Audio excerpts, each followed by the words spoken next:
देखो, जो अपन ने कल पढ़ा था उसके आगे आज नेक्स्ट स्टार्ट करते हैं। नेक्स्ट अपना आज का टॉपिक है ऑर्थोगोनलिटी ऑफ आइगन फंक्शन, मतलब आइगन फलनों की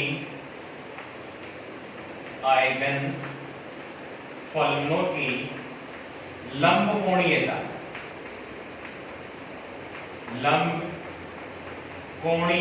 आइगन फलनों की लंबकोणीयता, ऑर्थोगोनलिटी ऑफ आइगन फंक्शन।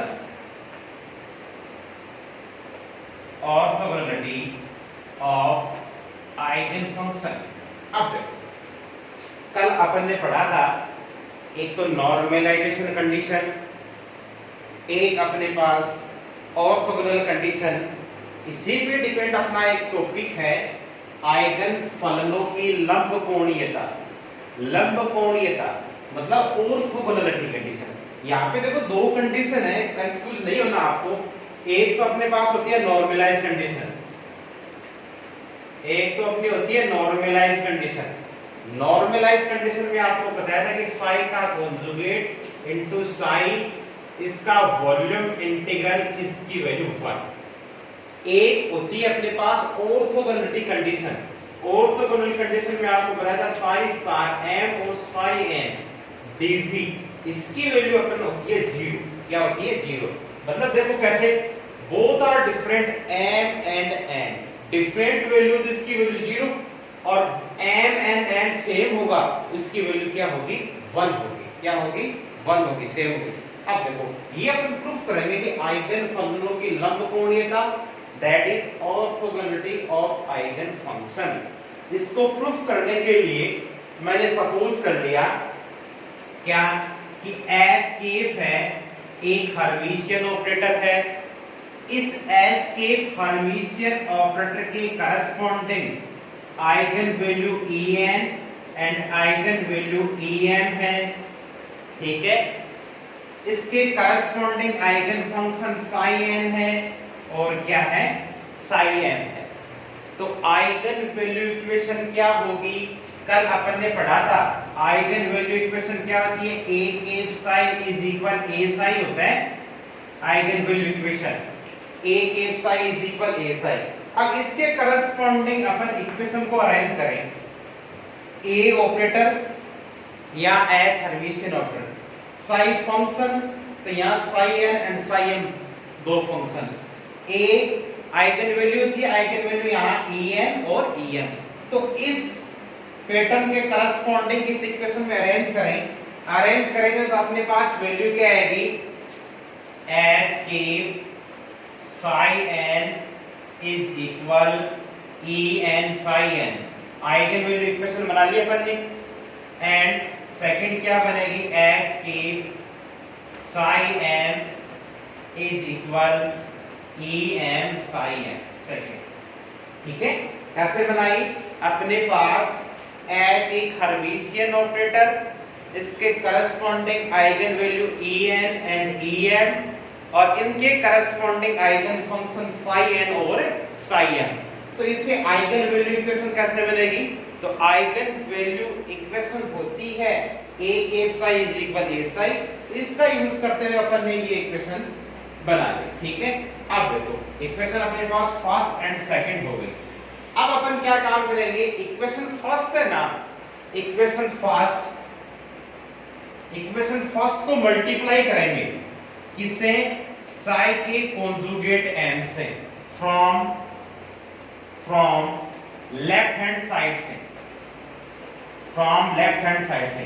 मतलब इक्वेशन फर्स्ट को लेफ्ट हैंड साइड से psi स्टार m से मल्टीप्लाई करने पर, मल्टीप्लाई करेंगे तो psi star n h cap psi n dv volume integral is equal psi का कॉन्जुगेट m En और psi n इसका वॉल्यूम इंटीग्रल। इक्वेशन फर्स्ट को लेफ्ट हैंड साइड से psi के कॉन्जुगेट m से मल्टीप्लाई किया और वॉल्यूम इंटीग्रल कर दिया। इक्वेशन फर्स्ट को लेफ्ट हैंड साइड से साई के कॉन्जुगेट m से मल्टीप्लाई किया और टोटल वॉल्यूम इंटीग्रल कर दिया। तो देखो वैल्यू अपने पास क्या आएगी, इसको एज इट इज लिख दें, साई m का conjugate as psi n dv is equal, अब देखो ये en है, en अपने पास यहाँ पे क्या है, आइगन वैल्यू, और आइगन वैल्यू हमेशा क्या होती है, कांस्टेंट वेरिएबल। इसको इंटीग्रल के बाहर निकाल दें तो ये हो गया en, ये साई m का कॉन्जुगेट और ये साई n dv, और ये अपने पास हो गई इक्वेशन नंबर 3। तो देखो इक्वेशन फर्स्ट और सेकंड तो आइगन वैल्यू इक्वेशन से लिख दिया, फिर फर्स्ट इक्वेशन को मल्टीप्लाई करके वॉल्यूम इंटीग्रल कर लिया, और फिर जो आइगन वैल्यू है उसको इंटीग्रल के बाहर लगा दिया। ठीक है, अब देखो इक्वेशन सेकंड है, इक्वेशन सेकंड का कॉम्प्लेक्स कॉन्जुगेट लेने पर,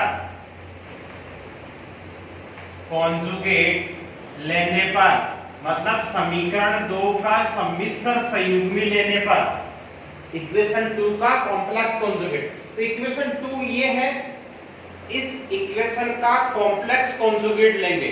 कॉम्प्लेक्स कॉन्जुगेट का मतलब इसके ऊपर बोथ साइड में कॉन्जुगेट स्टार लगा देंगे। स्टार लगाएंगे तो एच के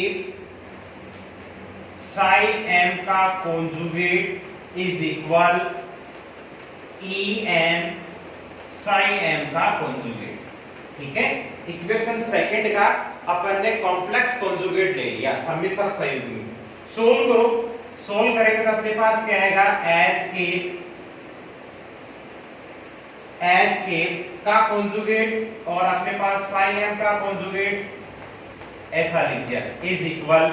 अब देखना यहां अपने पास क्या आएगा, em का कॉन्जुगेट और साई m का कॉन्जुगेट अंदर अप्लाई कर दिया। अब यहां पे देखना em क्या था, आइगन वैल्यू किसकी, हर्मिशियन ऑपरेटर h की। देखो अपन स्टार्टिंग में ये अज्यूम किया था ना, h के इसके आइगन वैल्यू है en और em और फंक्शन है साई n और साई m। तो en और em क्या है, आइगन वैल्यू किसकी, हर्मिशियन ऑपरेटर h की। साई n और साई m क्या है, आइगन फंक्शन किसका, हर्मिशियन ऑपरेटर h का।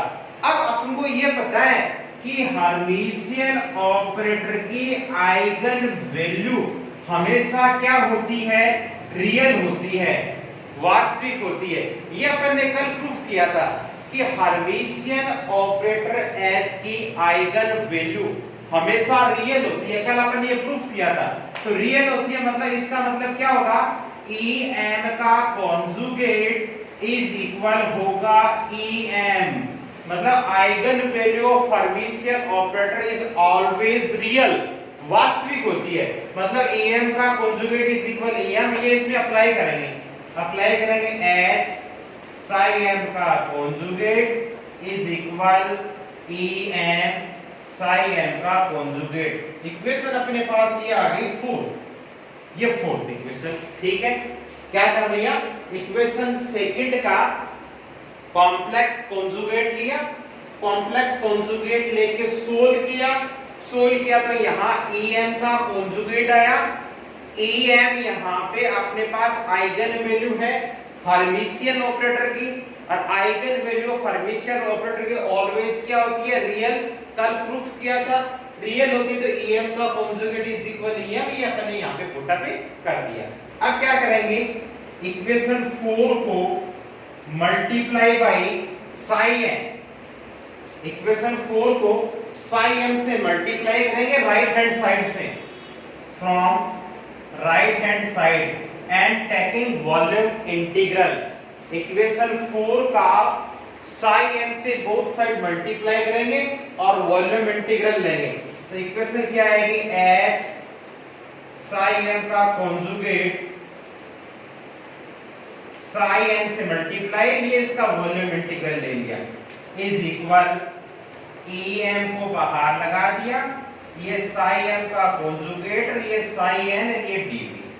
क्या कर दिया, इक्वेशन 4 को बोथ साइड से साई एन से मल्टीप्लाई करा दिया और इसका वॉल्यूम इंटीग्रल ले लिया। मतलब समीकरण 4 को दोनों पक्षों में साई एन से गुणा कराकर आयतन समाकल ले लिया। अब देखो ये अपने पास हो गई इक्वेशन 5, ठीक है। लेकिन but we know that from the definition of Hermitian operator, Hermitian संकारक की परिभाषा से हम जानते हैं, क्या जानते हैं, एच के साई एम का कॉन्जुगेट साई एन डीवी। इसको अपन क्या लिख सकते हैं, साई एम का कॉन्जुगेट ऐसा कैसा लिखा जाएगा, साई एम का कॉन्जुगेट और ये एच इसके साथ ऑपरेट हो जाएगा, एच साई एन और ये डीवी। ये इक्वेशन 6 अपन ने क्या कर दिया, इक्वेशन 5 तक अपने पास इसको मल्टीप्लाई करके लिख दिया। उसके बाद में अपन ने क्या लिखा, but we know that from the definition of the Hermitian operator, मतलब हर्मिटिय संकारक की परिभाषा से ये होता है अपने पास एच साई एम का कॉन्जुगेट साई एन डीवी। तो साई एम जैसा कैसा ये इसके साथ ऑपरेट होगा, ठीक है। अब इक्वेशन 6 का यूज अपन करेंगे इक्वेशन 5 में। तो ये 6 है, 6 का यूज मतलब इस वाली वैल्यू को अपन ये पुट अप कर देंगे यहाँ पे। तो using equation 6 in equation 5, equation 6 का यूज 5 में करेंगे। तो साई एन का कॉन्जुगेट एच साई एन का वॉल्यूम इंटीग्रल, मतलब ये वाली वैल्यू इसका जो रिजल्ट है ये रिजल्ट यहाँ पे पुट अप कर देंगे, is equal E M psi M का conjugate psi N DB, equation 7, ठीक है। अब देखो अपने पास एक तो आ गई इक्वेशन 7 तो आ गई, एक अपने पास कौन सी आ गई, इक्वेशन 3 आ गई, ठीक है। अब नाउ इक्वेशन 7 है, इक्वेशन 7 में से इक्वेशन 3 को सब्ट्रैक्ट कर देंगे, इक्वेशन 7 में से इक्वेशन 3 को सब्ट्रैक्ट कर देंगे। तो अपने पास रिजल्ट क्या आ जाएगा, देखना। Now equation 7 subtract equation 3, equation 7 में से इक्वेशन 3 को सब्ट्रैक्ट करेंगे तो जो आपके पास ये राइट हैंड साइड वाले टर्म है ये तो बोथ आर सेम है, वैल्यू क्या हो जाएगी 0, तो रिजल्ट ये आ जाएगा। तो E N minus E N और ये आपके पास ये है साई एम का conjugate psi N volume integral DV is equal 0। देख लो इक्वेशन 7 में से इक्वेशन 3 को सब्ट्रैक्ट कर दिया तो वैल्यू आ गई E M minus E N और ये साई एन का conjugate psi N DV is equal 0। अब देखना एक बार आप, ये ई एम और ई एन दोनों क्या है, आइगन वैल्यू है। आइगन वैल्यू किसकी है, हर्मिशियन ऑपरेटर की है। ई एम और ई एन दोनों क्या आइगन वैल्यू है, आइगन वैल्यू किसकी है, हर्मिशियन ऑपरेटर की है, जो कि क्या है, बोथ आर डिफरेंट। क्या है, अलग अलग है, ई एम अलग है, ई एम मतलब बोथ सेम नहीं है, दैट इज मतलब E M is not equal E N, दोनों की वैल्यू सेम नहीं है। तो E M is not equal E N है तो मतलब E M minus E N is not equal 0, ये 0 के इक्वल नहीं होगा। दैट इज 0 के इक्वल कौन होगा आपके पास, साई एम का कॉन्जुगेट और ये साई एन का volume integral DV is equal 0। This is the condition of the orthogonality, लंबिकता का यही प्रतिबंध होता है। This is the condition of orthogonality, लंबिकता का यही प्रतिबंध होता है। समझ में आया, ये आपके पास क्या हो गई, orthogonality of eigen function, eigen फलनों की लंबकोणीयता। इंपॉर्टेंट टॉपिक है, इसको प्रूफ किया। प्रूफ करने के लिए कुछ नहीं करना अपन को, एक हर्मिशियन ऑपरेटर H लिया, इस हर्मिशियन ऑपरेटर H के करस्पॉन्डिंग आइगन वैल्यू En और Em लिया, फंक्शन साई एन और साई एम लिया, आइगन वैल्यू इक्वेशन लिख दी, फिर अपन ने इक्वेशन फर्स्ट को इससे मल्टीप्लाई करके वॉल्यूम इंटीग्रल ले लिया, फिर अपन ने इसको सोल्व कर दिया, फिर इक्वेशन 2 का कॉम्प्लेक्स कॉन्जुगेट लिया, हर्मिशियन ऑपरेटर की आइगन वैल्यू रियल तो Em हो गया, फिर इसको साई n से मल्टीप्लाई करके वॉल्यूम इंटीग्रल ले लिया, इसको सोल्व कर लिया, फिर हर्मिशियन ऑपरेटर की डेफिनेशन से ये होता है, इसका यूज अपन ने यहाँ कर दिया, फिर 7 में से थर्ड को सब्ट्रैक्ट किया, तो ये वैल्यू आ गई। यहाँ En और En both are eigen value, both are different value.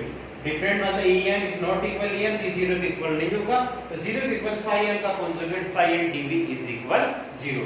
This is the condition of the orthogonality के ही लंबिकता का प्रतिबंध होता है। ये आपके पास एक इंपॉर्टेंट टॉपिक। देखो यहाँ पे आपके पास हर्मिशियन ऑपरेटर की दो प्रॉपर्टी और एक ये property, orthogonality of the eigen function, eigen फंक्शनों के लंबकोणीयता, ये इंपॉर्टेंट है आपके पास, ठीक है, इसको लिख लेना आप। अब देखो नेक्स्ट अपने पास एक टॉपिक आता है fundamental postulates of quantum mechanics. Next topic है अपने पास फंडामेंटल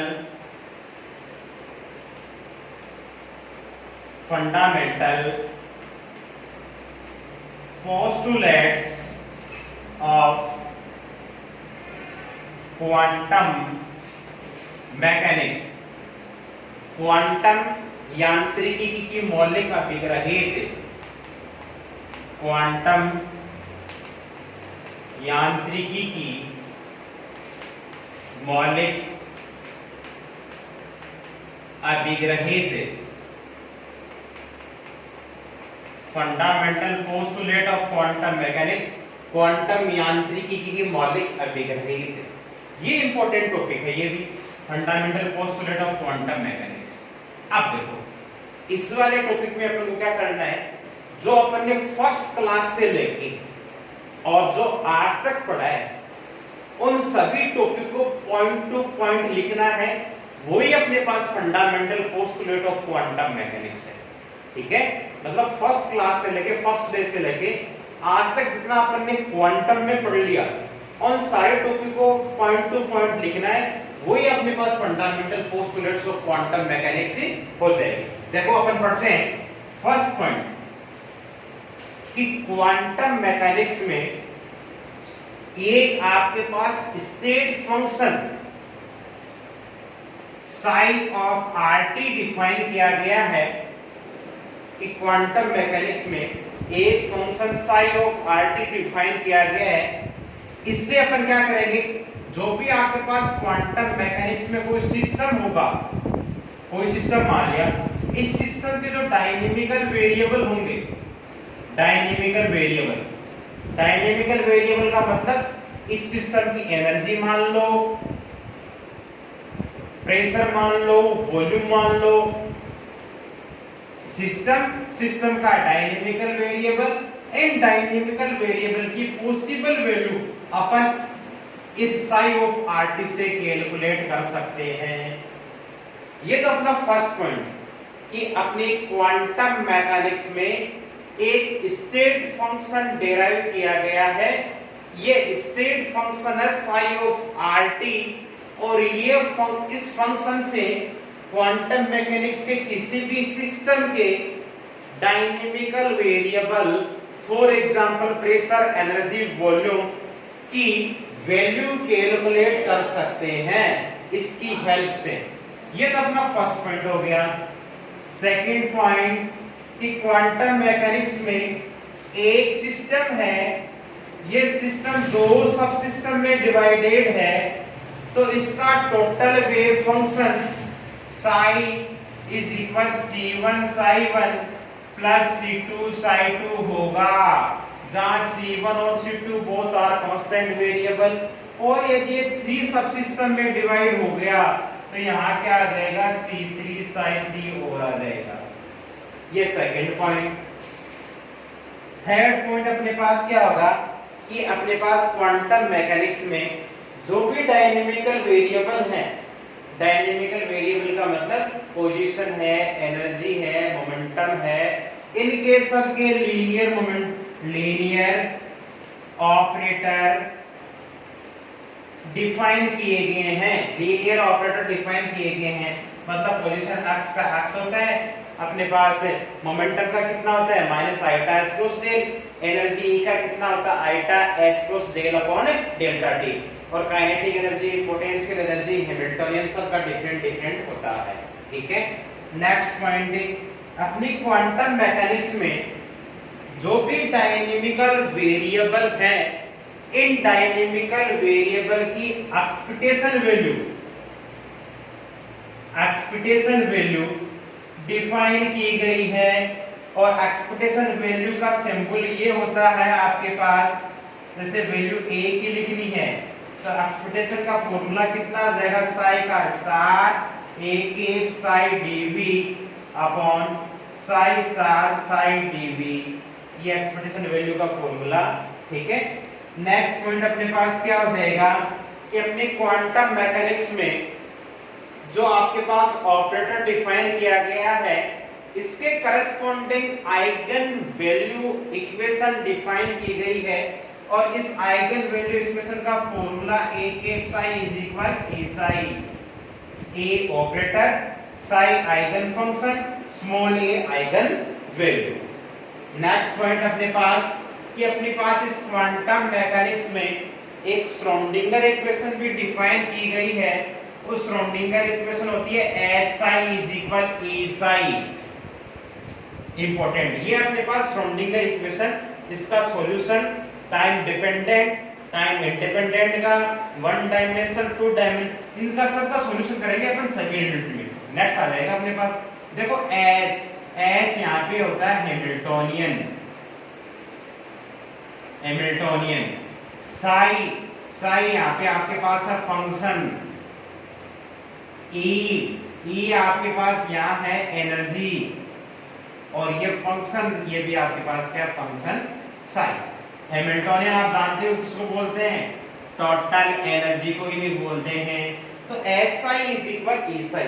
देखो श्रोडिंगर इक्वेशन आपके पास यहाँ पे टाइम डिपेंडेंट और टाइम इंडिपेंडेंट डिफाइन की गई है।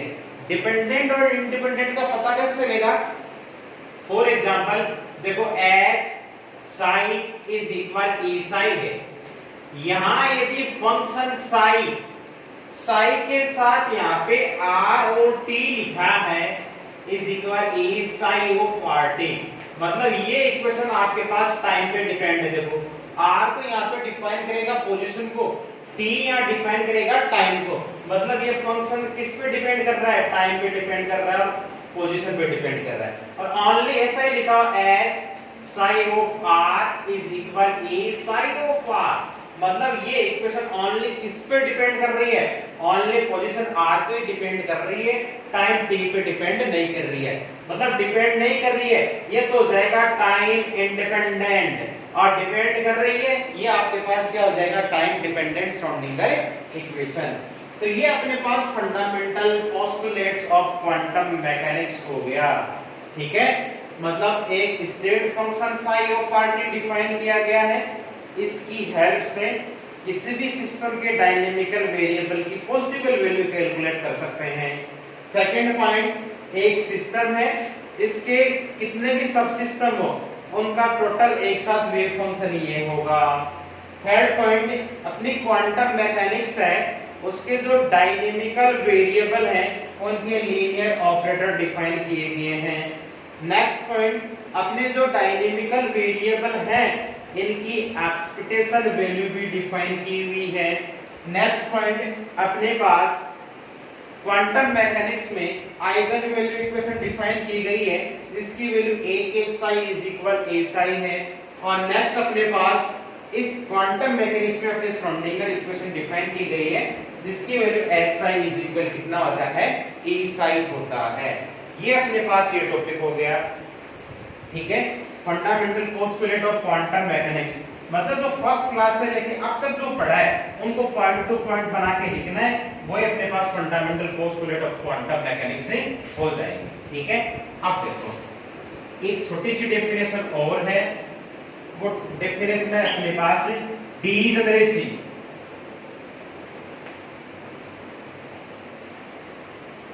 डीजनरेसी इसको बोलते हैं अपभ्रष्टता। डीजनरेसी इसको बोलते अपभ्रष्टता। डीजनरेसी क्या होती है कि कई बार क्वांटम मैकेनिक्स में ये होता है कि किसी एक आइगन वैल्यू के करस्पॉन्डिंग दो या दो से अधिक आइगन फंक्शन इसके साथ रिलेट हो जाते हैं, इस प्रकार की कंडीशन को अपन डीजेनरेसी बोलते हैं, अपभ्रष्टता। फॉर एग्जांपल अपने पास आइगन वैल्यू इक्वेशन क्या होती है, a psi is equal a psi, ठीक है।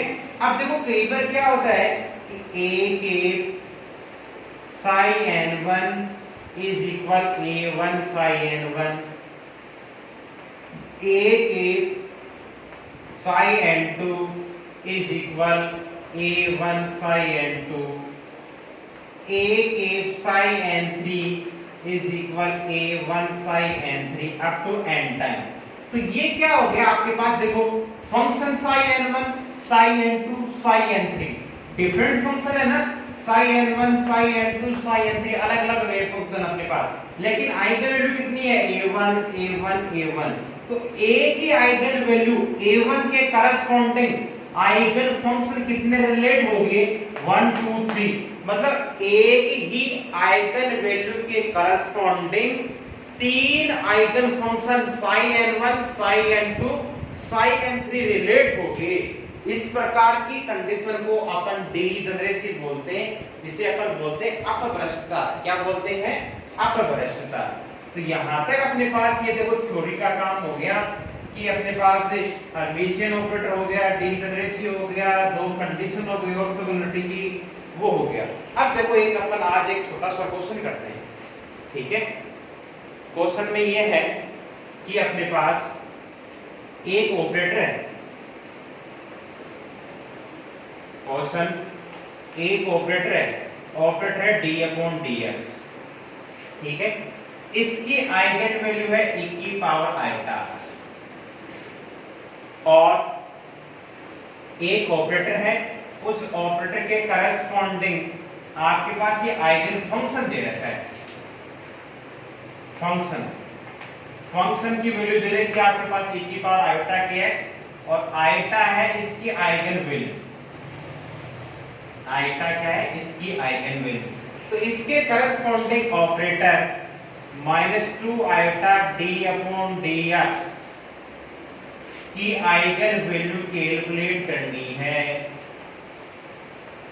आइगन वैल्यू कैलकुलेट करनी है। समझ में आया क्वेश्चन कि एक ऑपरेटर d अपॉन dx, इसका आइगन फंक्शन दे रखा है e की power iota x and eigen value दे रखी है आइटा, देन आपको कैलकुलेट करना है -2 iota d upon dx operator का eigen value and eigen function.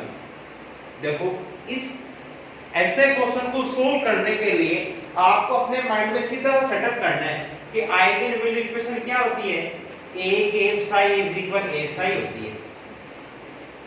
Eigen value equation ये होती है ना, a के psi is equal a psi।